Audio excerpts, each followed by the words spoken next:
гӯштини миллӣ аз бозиҳои варзишии сирф мардумӣ аст, ки миёни сокинон маҳбубияти хос дошта, аз давраҳои дури таърихӣ дӯстдорони ин намуди варзиш бештар бо фаро расидани фасли баҳор ва сарсабзу гулпӯш шудани талу теппаҳо макони мувофиқу мусоидеро интихоб намуда, сабқати ҷолиби гӯштингириро миёни паҳлавонон доир мекарданд.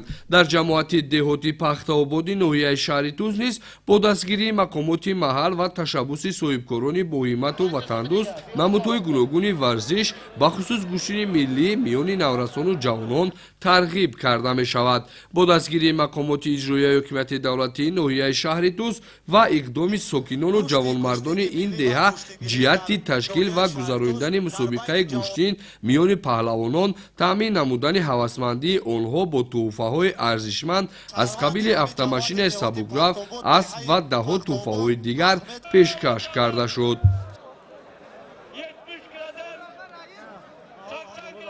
бо ташаббуси мақомоти иҷрои ҳокимияти давлатии ноҳияи шаҳри Туз ва бахши кор бо ҷавонон варзиши ноҳияи шаҳри Туз мусобиқаи гӯштинги миллӣ ва гӯштингирӣ дар байни ҷамоатҳои шаҳраку деҳоти ноҳия барои ҷалби ҷавонон дар ҷамоати деҳоти Пахтобод, деҳаи Қарашвоқ мусобиқаи гӯштинги миллӣ баргузор гашта истодааст, ки зиёда аз 10 000 шаҳрвандони ноҳия ба ҳамин мусобиқа ҷалб карда шуданд ва аз ҷумҳурии Ӯзбекистон ҳам варзишгарон дар ҳамин мусобиқаи гӯштинги миллӣ иштирок намуданд. гӯштини миллии тоҷикӣ аз қадимулайём ба мардуми мо мерос омада, паҳлавонон ба таври инфиродӣ дар майдонҳои ҷашнӣ бо ҳам нерӯозмоӣ мекунанд. Яке аз бартарияти ин риштаи варзиш миёни сокинон дар он аст, ки барои баргузории мусобиқаҳои анъанавӣ бо иштироки васеъи варзишгарону мухлисон дар ҳар як гӯшаи ватани азизамон гузаронида мешавад. Сокинони ҷамоати деҳоти Пахтаободи ноҳияи шаҳри Туз бо мақсади гузарондани гӯштини миллии гӯштингирӣ дар як гӯшаи деҳа майдони махсус омода намуданд, ки барои гузарондани ин мусобиқа мутобиқат мекунад. дар ин ҷамоати дурдастарини ноҳияи мо, яъне ҷамоати деҳоти Пахтаобод мебошад, дар ин мусобиқа зиёда аз 1000 паҳлавонон ширкат варзида истодаанд, ки мо кӯшиш ба харҷ дорем, ки дар оянда низ чунин гӯштинои миллиро дар дигар деҳаҳои ҷамоатҳои ноҳияамон баромонем. сабқати имрӯза нахуст миёни кӯдакону наврасон ҷараён гирифта, дар навбати худ паҳлавонони наврас низ маҳорати гӯштингирии худро бо нерӯозмоӣ ва нишон додани маҳорати хуб бори дигар имтиҳон намуда соҳиби тӯҳфаҳои арзишманд шуданд. ман Орифҷонзода Кавакло аз шаҳри Душанбе аз ноҳияи Рӯдакӣ мебошам. ман дар зали Рустам Боқиев машқ мекунам.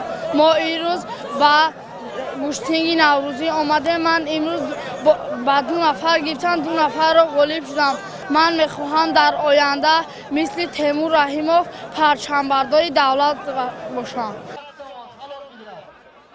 дар ин тадбири варзишӣ паҳлавонони шинохта аз минтақаҳои гуногуни мамлакат ва берун аз кишвар иштирок доштанд ва байни ҳам нерӯозмоӣ намуданд. дар радифи даҳҳо паҳлавонони наврасу ҷавон ҳамчунин дар ин мусобиқа Саид Мӯмин паҳлавон ва Бек Темур аз ҳамсоя кишвар ҷумҳурии Ӯзбекистон бо ҳам рақобат намуда, дар натиҷаи нерӯозмоӣ Бек Темур паҳлавони ӯзбекистонӣ дар ин рақобат зафар ёфт. барои таъмин намудани ҳавасмандии паҳлавонон аз ҷониби ташаббускорони чоравинӣ як адад автомашинаи сабукрав ҳамчун солим гузошта шуда, барои ба даст овардани шоҳҷоиза паҳлавони кишвари мо Давлатшоҳ бо паҳлавони ӯзбекистонӣ Зоҳид дар рақобат шуданд, ки дар натиҷа Зоҳид паҳлавон бо бартарияти бештар соҳиби шоҳҷоиза шуд. ёдовар мешавем, ки чунин тадбирҳои варзишӣ бахусус гӯштини миллии гӯштингирӣ бо дастгирии мақомоти иҷроияи ҳокимияти давлатии ноҳия ва соҳибкорони боҳимату ватандӯсти ноҳияи шаҳри Туз маротибаи аввал намуда, балки ба таври ҳамешагӣ ташкил ва гузаронида мешавад, ки ин иқдом боиси рушд ва ҳавасмандии бештари варзишгарону мухлисону ҳаводорони варзиш мегардад.